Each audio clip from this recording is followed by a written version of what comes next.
سوال جرمنی سے آیا، اس میں ایک دو سوال شامل ہے۔ وہ اس آیت سے شروع ہو جاتی ہے جو سورہ النساء کی آیت ہے کہ اعوذ باللہ من الشیطان الرجیم بسم اللہ الرحمن الرحیم، اور اگر کوئی عورت اپنے خاوند سے مخاصمانہ رویہ یا عدم توجہ کا خوف رکھتی ہے تو ان دونوں پر کوئی گناہ نہیں ہے کہ اپنے درمیان صلح کر لے، کیونکہ صلح سب سے بہتر ہے۔ دوسری طرف وہ کہتی ہے کہ ایک حدیث ہے کہ ایک عورت کو حضور صلی اللہ علیہ وسلم نے یہ حق خلا لینے کا حق دیا صرف اس کی وجہ سے کہ وہ اپنے خاوند سے محبت نہیں کرتی تھی۔ تو وہ یہ پوچھتی ہے کہ اگر عورت کے ساتھ عدم توجہ کا سلوک ہوتا ہے اور مخاصمانہ سلوک ہوتا ہے اپنے خاوند کی طرف سے، پھر اسے کیوں کہا جاتا ہے کہ آپ پھر بھی کوشش کر لو قربانی کرنا اور صلح کرنا؟ اور دوسرا سوال وہ پوچھتی ہے کہ قرآن شریف میں تفصیل وار عورت کے لیے طلاق کا حق کیوں نہیں بتایا گیا؟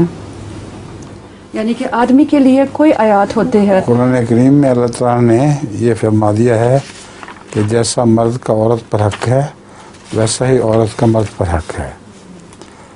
تو یہ تو قرآن کریم نے بیان فرما دیا ہے۔ جہاں تک اس بات کا تعلق ہے کہ صلح کرنا بہتر ہے، وہ اس لیے کہ دونوں میاں بیوی بڑی دیر تک اکٹھے رہ چکے ہیں اور ان کو ایک دوسرے کے ساتھ معاملات ہو چکے ہیں، شاباشی کی ہے اکٹھی انہوں نے، تو اس لیے ان کے بعد ان کا الگ ہونا یہ مناسب نہیں ہے۔ ایک دوسرے کی پردے کی باتیں بھی ان کو پتہ چل گئی ہیں، تو یہ وجہ ہے جو رسول اللہ صلی اللہ علیہ وسلم نے فرمایا ہے کہ صلح کر لو، والصلح خیر، یہ قرآن کریم کا حکم ہے، اور حضور صلی اللہ علیہ وسلم صلح پر زور دیا کرتے تھے۔ جہاں تک خلا کا حق ہے وہ میں نے بیان کر دیا کہ مرد کا بھی حق ہے، عورت کا بھی حق ہے۔ خلا اگر زیادہ آسان ہے طلاق کی نسبت، طلاق کے متعلق تو بہت ثابت کرنا پڑتا ہے سب کچھ کہ کیا کیا خرابیاں ہیں، لیکن خلا کے لیے صرف ایک عورت یہ کہہ دے کہ مجھے وہ شخص پسند نہیں ہے تو اس سے وہ خلا لے سکتی ہے۔ آپ کا نام کیا ہے؟ آصفہ۔ آصفہ۔ آصفہ جی۔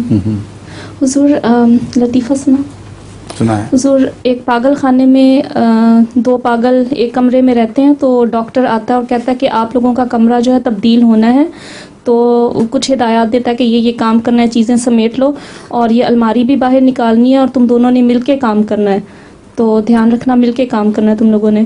تو ڈاکٹر چلا جاتا ہے اور جب واپس آتا ہے تو وہ دیکھتا ہے کہ ایک جو پاگل ہے وہ بہت زور لگا رہا ہوتا ہے، بڑی مشکلوں سے الماری کو گھسیٹ کے دوسری طرف لے کے جا رہا ہوتا ہے۔ تو ڈاکٹر کہتا ہے میں نے تو تم لوگوں سے کہا تھا کہ دونوں نے مل کے کام کرنا ہے، تم اکیلے لگے ہوئے ہو اتنی مشکلوں سے الماری کو گھسیٹ رہے۔ کہتا ہے نہیں ہم دونوں کام کر رہے ہیں، جو دوسرا ہے وہ اندر کپڑے سمیٹ رہا ہے الماری کے اندر۔